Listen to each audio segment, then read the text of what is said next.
Baik, di segmen 3 kita lanjutkan untuk medan listrik pada bahan untuk bagian dipole moment.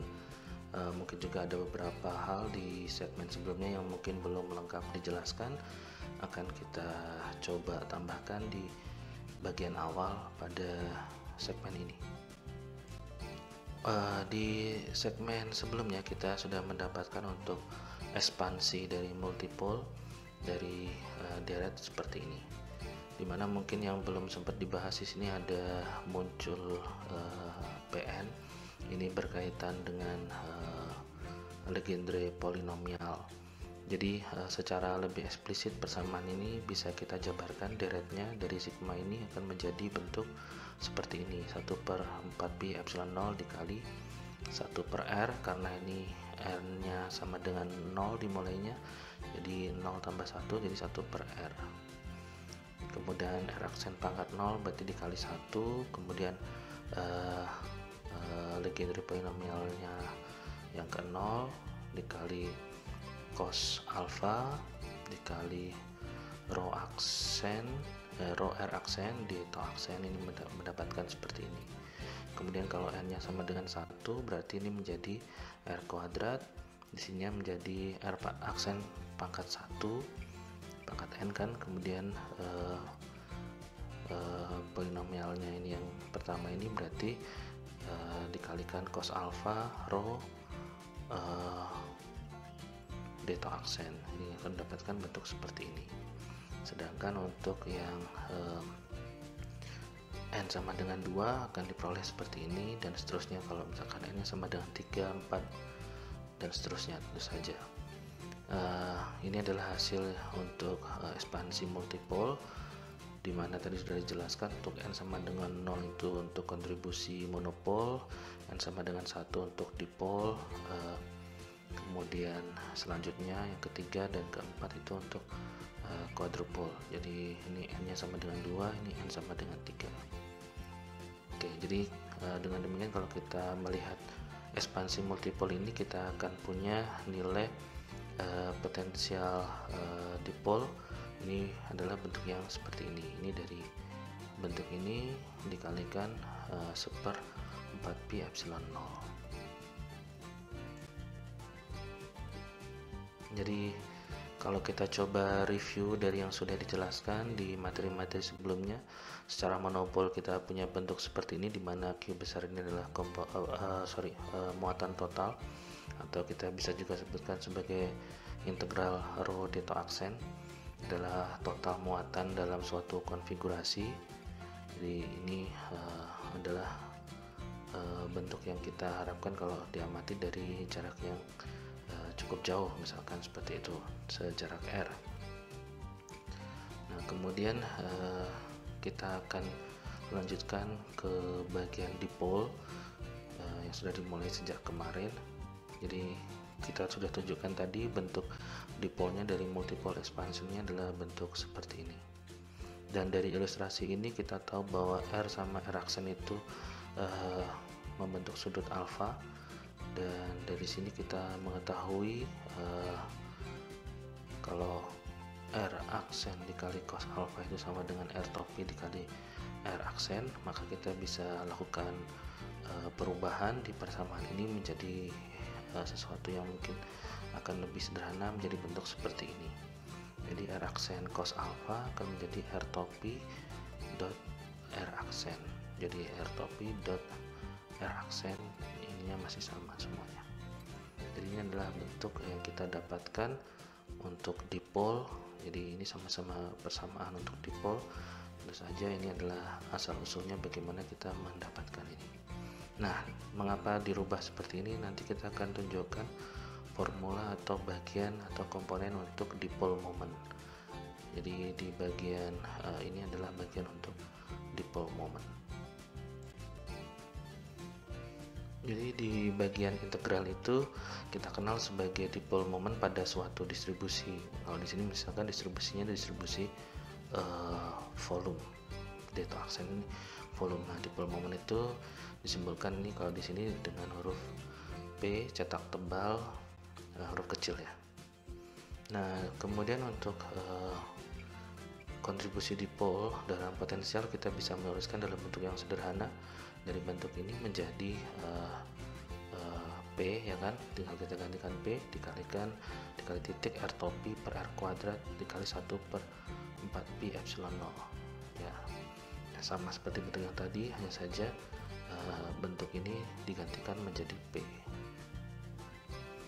Nah, kalau misalkan kita tinjau untuk suatu diskrit, kita perlu definisikan mungkin lebih sederhana. Jadi dipol momen itu ditentukan oleh geometri, baik itu ukuran, bentuk, dan juga densitas dari distribusi muatan. Dipol momennya itu kalau koleksi muatan-muatan titik itu dalam bentuk diskrit seperti ini. Jadi P sama dengan sigma dari I sama dengan 1 sampai N, berapa banyak muatannya dari QI, jadi muatan ke QI dikali R aksen I. Jadi kalau misalkan untuk dipol secara fisika yang sudah dijelaskan sebelumnya, ada muatan positif negatif Q, maka ada dua kan ya, maka dipol momennya ini adalah Q R aksen untuk muatan positif dan minus Q R aksen untuk muatan negatif. Di sini kita bisa keluarkan Q-nya sehingga kita bisa mendapatkan R aksen minus R aksen untuk muatan positif dan negatif. Nah, di sini kita sudah dapatkan ini adalah untuk D atau vektor D, ya, berarti ya sejarak D antara muatan Q dan Q aksen. Nah, dari sini kan kita punya bentuknya, kalau dilihat persamaan ini dan persamaan ini, di mana P sama dengan QD, maka ini bentuknya konsisten dengan yang sudah kita dapatkan sebelumnya, di mana kalau kita coba gantikan di sini akan menjadi QD dikali R topi, yang artinya nanti QD cos theta, begitu ya. Nah, dari sini akan mendapatkan hal yang konsisten dengan yang sudah kita dapatkan sebelumnya.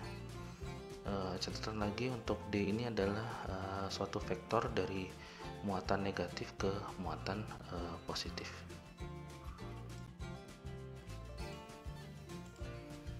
Baik, sebelumnya kita sudah dapatkan untuk persamaan dari potensial listrik dari dipol, ya kan.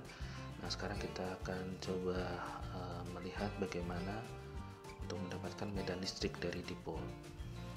Nah, ini adalah persamaannya kalau kita bekerja pada koordinat spherical. Jadi potensial listrik dipol pada R, theta ini adalah R topi dot produk kali P dibagi 4pi epsilon 0 R kuadrat. AP di sendiri tadi sudah disebutkan adalah momen dipol. Nah, untuk medan listrik maka kita bisa menghitung dari negatif gradien V, berarti E sama dengan negatif del V, ya kan, seperti yang sebelum-sebelumnya sudah kita pelajari. Kalau kita bekerja dengan koordinat spherical atau koordinat bola, maka kita bisa melihat pada komponen E subscript R, E subscript theta, dan E subscript V nya menjadi bentuk seperti ini setelah kita lakukan gradien pada V dipol. Nah, kalau keseluruhan kita nanti akan bisa gabungkan menjadi bentuk seperti ini, di mana medan listrik dipol pada fungsi R, theta menjadi P per 4pi epsilon 0 dikali R pangkat 3 dikalikan 2 cos theta dikali R topi tambah sin theta topi. Jadi di sini kalau ilustrasinya, di sini adalah R, di sini ada theta, kemudian ini adalah pi, kemudian ini adalah momen dipol P-nya. Ini ada di tengah-tengah. Kemudian untuk bentuk yang lebih umum lagi, kita bisa dapatkan persamaan ini menjadi bentuk yang di bawah ini. Jadi mungkin lebih mudah kalau kita gunakan secara general persamaan ini, yaitu medan listrik dipol fungsi R, ya kan, sama dengan 1 per 4pi epsilon 0 1 per R pangkat 3 dikali 3 P dot R topi kali R topi minus P. Oke, jadi ini biasanya yang akan kita dapatkan untuk menghitung medan listrik dari suatu dipol. Oke, beberapa catatan lain. Jadi dipol moments itu adalah suatu vektor, dan dia merupakan arah dari kutub P1 ke P2. Jadi ada ilustrasi garis gaya yang sudah kita tunjukkan sebelumnya dari arah positif ke negatif. Maka secara sederhana kita bisa gambarkan bahwa di sini adalah bentuk dipol P-nya. Dan tentu saja kalau kita mencoba mengamati dari sangat jauh dan di sini terpisah pada jarak yang sangat kecil begitu ya, karena dipol itu mungkin pertimbangannya adalah konteksnya adalah struktur atom begitu, maka kita akan mempunyai pendekatan untuk potensial listrik dipol yang semakin baik, dimana dia semakin jauh terhadap R dan D-nya itu akan semakin kecil. Jadi itu adalah pendekatan yang baik. Jadi kalau kita tinjau dipol dalam medan dipol dalam bentuk yang murni atau yang umumnya ingin kita punya, itu harusnya tinjauannya berupa titik seperti ini. Jadi ini kurang lebih jarak pemisahnya atau D-nya itu relatif kecil. Tapi kalau kita secara fisika kita punya dua muatan dipol listrik, ada positif negatif, maka di sini ada sekedar atau ya sedikit jarak begitu. Ya, jadi secara medan mungkin hampir mirip, tetapi ini mungkin akan ada jeda sedikit dibandingkan yang bagian murni untuk dipol seperti ini. Jadi kalau pada kasusnya kita ragu-ragu apakah jarak istilah dipolnya kita itu adalah pure murni atau secara fisika dipolnya, ya mungkin kita mengasumsikan saja bahwa D itu relatif lebih kecil dibandingkan jarak ke titik pengamatan atau R begitu ya. Jadi kita meninjaunya seperti itu, karena di sini sekali lagi kita bisa melihat dipol itu pada konteks pada tinjauan atom, jadi sangat kecil begitu ya. Oke, demikian untuk segmen kali ini, semoga bermanfaat.